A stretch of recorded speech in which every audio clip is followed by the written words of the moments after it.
Okay, Eric, this is the moment our listeners have been asking for. They want to hear the discussion of the final four AI trends that you had identified for 2026. And let's just jump right into the first one. This is our first back-to-back special episode drop here. No need for a special intro. Talk to me about the battle between OpenAI and Google.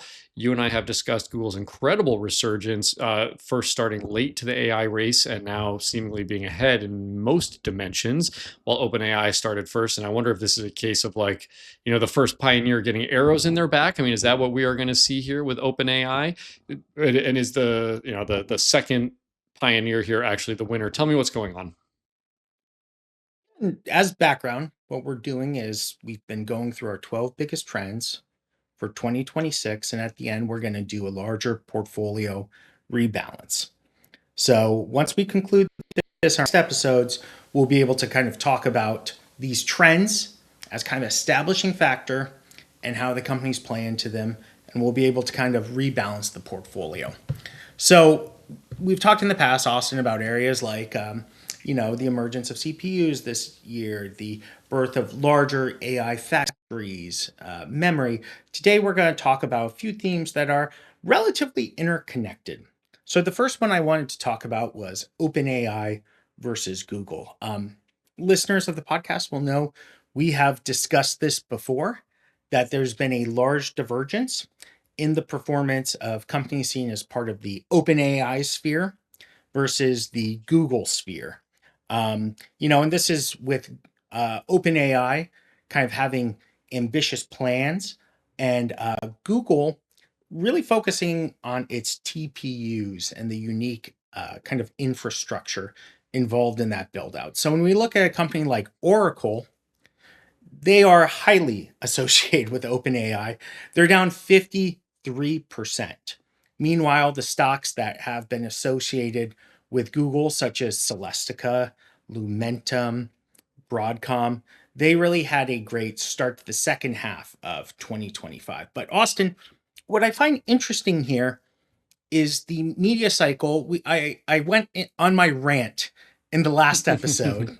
I won't do as long a rant here, but the media cycle around OpenAI is terrible, but it's kind of reached a fervor where any article about the company kind of can't be fair. For example, Oracle this week announced that they're going to be looking to raise $50 billion dollars between debt or equity, which led to no shortage of hand wringing about, oh, look, the bubble's here. Oracle can't afford to do this build out. This is terrible news.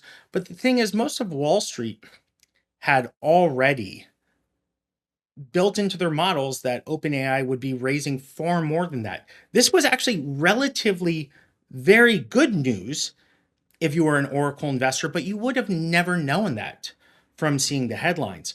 Another headline this week was the Wall Street Journal ran a story about how NVIDIA was breaking up with OpenAI and they won't be investing a previous state amount in the company. But the reality is this, Austin, OpenAI is in a funding round.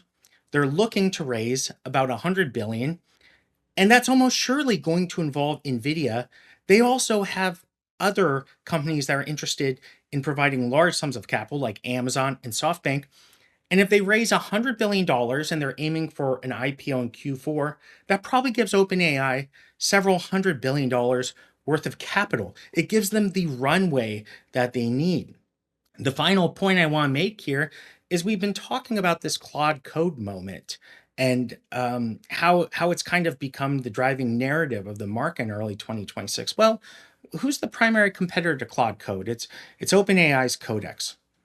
What's the company that you don't really see a lot of discussion about with their coding tools? Well, it's Google. So, Austin, sometimes you have to zag, away from market sentiment. I believe that this is an area rich with opportunities, that there's a lot of negative sentiment. And I believe companies in the Google kind of ecosystem will be able to still see strong results in 2026, but the negativity is so high on many stocks indexed to OpenAI that I think it's actually become a relative zone of opportunity. So this is going to be one of the zones that we're looking at. I want to explain why that is, because if we issue recommendations into a lot of these companies, our listeners might say, well, all I've heard is bad things about OpenAI. I Hmm. almost Hmm. need this to talk about how the narratives don't accurately reflect the situation that's happening at the beginning of 2026. Yeah, and you've discussed the importance of companies having a good narrative and being able to look, through narratives to reality. I'll give you another one. Google's just had or Alphabet has had a fantastic run post 2025, from the tail end of 25 through to now, and we've talked a lot about that.